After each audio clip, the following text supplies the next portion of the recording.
வணக்கங்கள், வாழ்க வளமுடன். நான் உங்கள் டிஎன்ஏ மற்றும் பிரசன்ன ஜோதிடர் சுப்ரஜா சுரேஷ்குமார். இன்றைக்கி நம்ம ஜூன் மாத பலன்களை பற்றி பார்க்க போகிறோம். ஜூன் மாதம் அப்படின்னாலே எவ்ரி இயர் உங்களுக்கு தெரியும், ஜூன்னாலே ஒரு சிறப்பான மாதம், ஒரு சென்டர் ஆஃப் மந்த் வந்திருக்கும். அந்த இயரில் ஒரு பாதி கடந்த ஒரு விஷயம் நம்ம அடியெடுத்து வைக்க போகிறோம் அப்படின்னு சொல்லலாம்.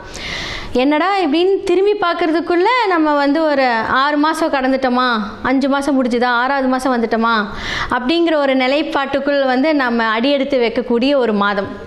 ஸோ இந்த ஜூன் மாதம் என்ன ஸ்பெஷல் அப்படின்னு பார்த்தீங்க அப்படின்னா, குரு பெயர்ச்சி வரப்போகுது ஜூன் 2ஆம் தேதி. ரொம்ப ஒரு சிறப்பாக எதிர்பார்க்கக்கூடிய ஒரு குரு பெயர்ச்சி இதுன்னு சொல்லலாம்.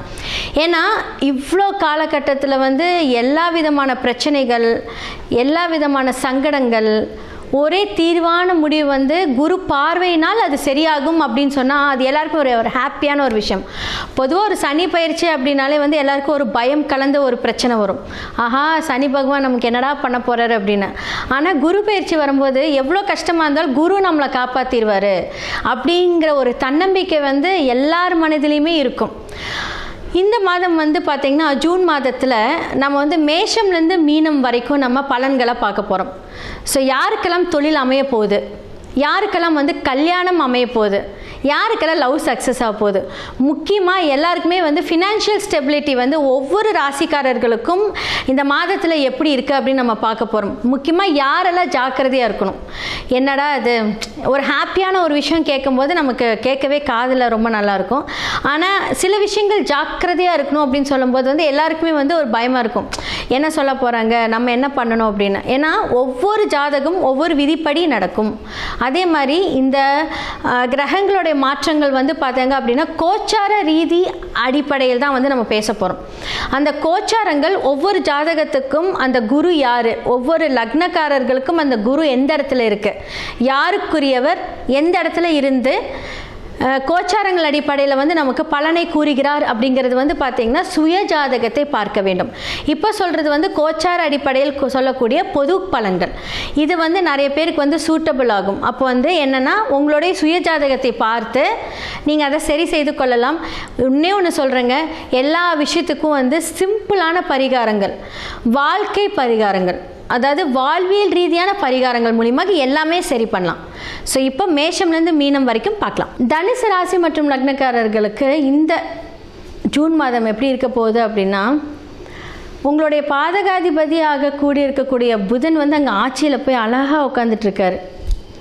கோச்சாரத்தில் புதன் பார்த்தீங்க அப்படின்னா மிதுனத்தில் இருக்கிறார். ஓகே, சரி, என்ன பண்ணலாம்? கடன் வாங்கி டாக்குமெண்டேஷனோட ப்ராப்ளமை சந்திக்க போகிறீங்க. ஆல்ரெடி வீடு கட்டியிருக்கீங்க அப்படின்னா அது கொஞ்சம் இழுப்பறியாகி ஒரு பேங்கிங் சம்மந்தப்பட்ட பிரச்சனைகள் உங்களுக்கு இந்த காலகட்டத்தில் கண்டிப்பாக வரும். இந்த 2.5 வருஷத்தில் வரும். ஏன்னா சனி பார்வையும் இருக்குது.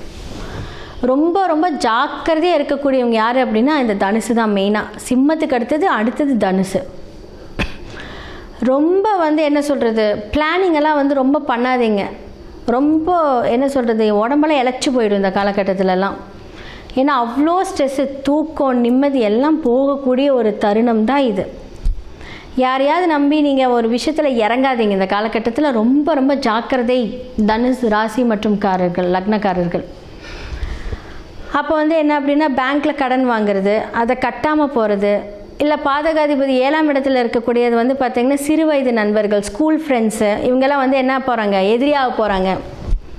இவ்வளோ நாள் நல்லது பண்ணாங்களே, இவ்வளோ நாள் நமக்கு சப்போர்ட் பண்ணாங்களே, திடீர்னு எதுக்கு எனக்கு இது ஒரு எதிரி நிறைய ஜாஸ்தியாகுது. எல்லோரும் எங்கே போனாலும் ஏதாவது ஒரு வகையில் சண்டை போடுறாங்களே. ஏன்னா 2க்குரிய சனி இருக்கு இல்லையா, 2, 3க்குரிய சனி 4ஆம் இடத்துலேருந்து உங்களோட லக்னத்தை பார்க்குறாரு. அப்போ என்னென்னா குரு பார்வை உங்களுக்கு இவ்வளோ நாள் உங்களுக்கு மிதுனத்துலேருந்து பார்த்துருக்காரு. இப்போ தான் கடகத்துக்கு வந்திருக்காரு. ஆனால் மிதுனத்துலேருந்து பார்க்கும்போது ஃபர்ஸ்ட் ஆஃப் ஆல் லக்னத்தை பார்க்கும்போது நிறைய முயற்சி எல்லாமே செயல்பட்டு எல்லாமே அப்படியே ஒரு ஃபோக்கஸில் கொண்டு நிற்கும் போது இப்போ குரு மாறி ஏன்னா இது 8 போயிட்டார். லக்னாதிபதி 8க்கு போனால் நிறைய பொய் சொல்லக்கூடிய ஒரு விஷயங்கள் வரும். தேவையில்லாமல் கமிட்மெண்ட்ஸ் சொல்லி என்ன சொல்கிறது, இன்றைக்கி வாங்க நாளைக்கு வாங்கன்னு எல்லாத்தையும் கொஞ்சம் அலைய விடுறது, அது மூலியமாக எதிரிகளை சம்பாதிக்க போகிறீங்க. ஓகே, என்ன இவ்வளோ நெகட்டிவாக சொல்கிறீங்க, நம்ம என்ன பண்ணுறது அப்படின்னா, இது நெகட்டிவ் கிடையாது. இதுலேருந்து நீங்கள் சரி செய்துக்கோங்கன்னு நான் சொல்கிறேன். இப்போ நீங்கள் வந்து லோன் வாங்குங்க அப்படின்னு நான் சொல்லலை, ஆனால் இந்த டைமில் லோன் வாங்கினீங்கன்னா அது டாக்குமெண்டேஷன் ப்ராப்ளம் ஆகும் தான் சொல்கிறேன். அப்போ என்ன பண்ணலாம், என்ன தான் வழி அப்படின்னா கண்டிப்பாக உங்கள் சுயஜாதகத்தை பாருங்கள். ஏன்னா தனுர் ராசிக்காரர்களுக்கு இப்போ நிலைமை கொஞ்சம் மோசமாக இருக்க போகுது, அதுதான் உண்மை. ஓகே, 2ஆம் இடத்துல தான் குரு பார்க்குறாரே, எங்கேருந்து பார்க்குறாரு? லக்னாதிபதி 8லேருந்து 8க்குரியவர் எங்கே பார்வை செலுத்தினாலும் அங்கே பிரச்சனை தான். ஏன்னா பார்வை பலம் வந்து பார்த்திங்கன்னா அவர் எதுவாக இருந்து பார்க்குறாரு. அப்போ வந்து உங்களால் குடும்பத்துக்கு பிரச்சனை. ஓகே, அதுதான் இங்கே வந்து ஒரு முக்கியமான விஷயம். அதே மாதிரி வந்து நீங்கள் ஒரு வாகனம் வாங்கியிருப்பீங்கன்னு வச்சுக்கோங்களேன், அதை வந்து விற்கக்கூடிய ஒரு சூழ்நிலை இந்த காலகட்டத்தில் வரப்போகுது. இல்லாட்டி விற்று ஒரு புது வாகனத்தை வாங்குவீங்க, அதுவும் கடனில் வாங்குவீங்க. இதெல்லாம் இப்போ கொஞ்சம் கண்ட்ரோல் பண்ணுங்கள்.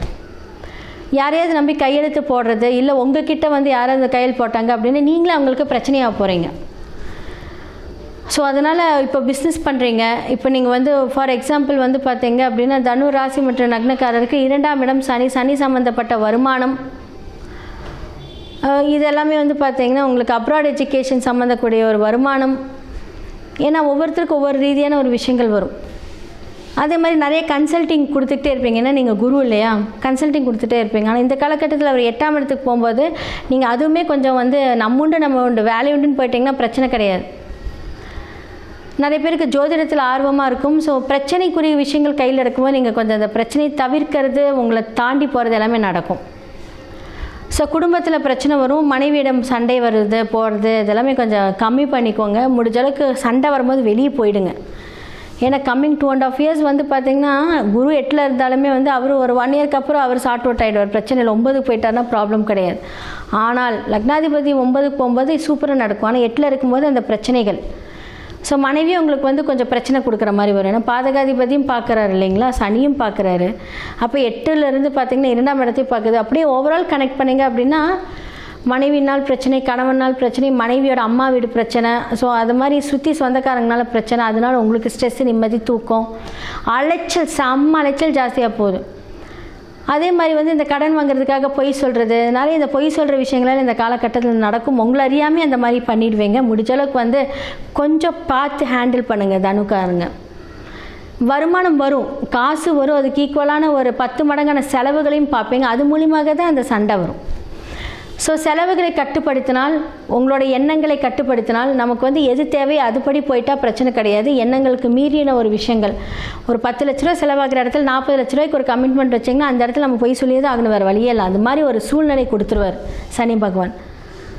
ஸோ சனி பார்த்தாலே வந்து கடன் காசுக்கான இன்ஃப்ளூயன்ஸ் வரும்னு சொல்லியிருக்கேன், அதுவும் நடக்கும். முடிஞ்ச அளவுக்கு வந்து இந்த காலகட்டத்தில் கொஞ்சம் கவனமாக இருந்து செயல்பட்டீங்க அப்படின்னா இந்த ஜூன் மாதத்தில் வரக்கூடிய வருடங்கள்லாம் ரொம்ப நல்லாயிருக்கும். மேஷம்லேருந்து மீனம் வரைக்கும் இந்த ஜூன் மாத பலன்கள் யாரெல்லாம் ஜாக்கிரதையாக இருக்கணும் அப்படின்னாலாம் நான் சொல்லியிருக்கேன். ஓகே, இப்போது நல்லா இருக்கிறவங்களுக்கு ஓகேங்க. ஒரு ஜாதகத்தில் வந்து நான் சொன்னேன் இல்லையா, அந்த தசாபுக்தி வச்சு தான் வந்து அந்த பலன்கள் இருக்கும் அப்படின்னு. எதன் மூலியமாகலாம் தீர்வு காணலாம் அப்படிங்கிற ஒரு பரிகார செக்ஷன் வந்து இப்போ நான் வந்து கொடுக்குறேன். ஜெம்ஸ்டோன்ஸ் போட்டிங்க அப்படின்னா இதோட அதிர்வலைகளை குறைக்கலாம். 1, நியூமராலஜி மூலியமாக உங்களுடைய நேம் சேஞ்ச் பண்ணணும். உங்களுக்கு ஃபேவரேட்டான அந்த நம்பர்ஸை வந்து சூஸ் பண்ணி கொடுக்கணும். 100% எவ்வளோ பெரிய கஷ்டங்கள் இருந்தாலும் அந்த கிரகத்தை நம்ம கட்டுப்படுத்தலாம். 27 நட்சத்திரங்களும் நமக்கு கெட்டது பண்ணாது. எல்லா கிரகங்களும் நல்லது பண்ணாது, எல்லா கிரகங்களும் கெட்டது பண்ணாது. உங்களுடைய சுய ஜாதகத்தில் யார் எப்படிங்கிறத பார்க்கணும். யாரெல்லாம் பிரச்சனை கொடுக்குறாங்களோ அவங்கள வந்து கட்டுப்படுத்தி, யாரெல்லாம் உங்களுக்கு பெஸ்ட்டாக இருக்காங்களோ அவங்கள வந்து நம்ம ஆக்டிவேட் பண்ணுறோம். அதை வந்து வைப்ரேஷன்ஸ் தான் இது எல்லாமே. ஓகே, நம்ம ஒரு ஸ்டோன் போட்டால் நம்ம லைஃப் மாறுமானா மாறிட்டுருக்குங்க. நிறைய பேர்த்தோட வாழ்க்கையை மாறிட்டுருக்கு. நாங்கள் வந்து பார்த்திங்கன்னா அவ்வளோ சூப்பராக பண்ணி கொடுத்துட்ருக்கோம்.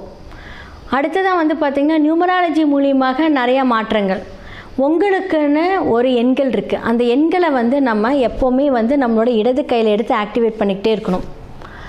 அதை ஆக்டிவேட் பண்ண நமக்கு வந்து பிரபஞ்சத்திலிருந்து வரக்கூடிய அந்த சக்திகள், பிரபஞ்சத்திலிருந்து வரக்கூடிய அந்த வைப்ரேஷன், நம்மளுடைய வாழ்க்கை, நம்மளுடைய எண்ணங்கள். சில பேர் வந்து பார்த்திங்க அப்படின்னா பேட் தாட்ஸ் வந்துக்கிட்டே இருக்கும். போனால் ஆக்சிடென்ட் ஆகிடுமா, நம்ம போனால் செத்துருவோமா, நமக்கு இப்படியா அப்படியா, அந்த தாட் எல்லாமே என்ன பண்ணும், கண்ட்ரோல் பண்ணும். அது நீங்கள் கிடையாது, உங்களுடைய கிரகங்கள் தான் அதை வந்து இது பண்ணுறது. யாராவது ஒருவர் வந்து தவறு செய்கிறாங்க அப்படின்னா அது அவங்க பண்ணல, அது வந்து அந்த இயக்கத்தின் கிரகத்தோட இயக்கம் தான். நான் தான் சொன்னேன் இல்லையா, சில கிரகங்கள் வேதகனாகவும் செயல்படும். அதை வந்து நம்ம வந்து பார்த்து அந்த வேதகனை டீஆக்டிவேட் பண்ணி நமக்கு யாரெல்லாம் ஃப்ரெண்ட்ஷிப்பாக இருக்கக்கூடிய கிரகங்களை ஆக்டிவேட் பண்ணணும். ஸோ உங்களோட சுயஜாதகத்தை பாருங்கள், கீழே இருக்கிற என்னோடய நம்பருக்கு நீங்கள் காண்டாக்ட் பண்ணி உங்களோட அப்பாயின்மெண்ட்டை புக் பண்ணுங்கள். ஸோ ஜெம்ஸ்டோன்ஸ் மூலிமா தீர்வு, வாஸ்து மூலியமாக தீர்வு, நியூமராலஜி மூலியமாக தீர்வு, வாழ்வியல் பரிகாரங்கள் மூலியமாக தீர்வு, எல்லாத்துக்குமே ஆப்ஷன்ஸ் இருக்குது. இதே மாதிரி வேறொரு நிகழ்ச்சியில் உங்களை சந்திக்கிறேன். நன்றி, வணக்கம்.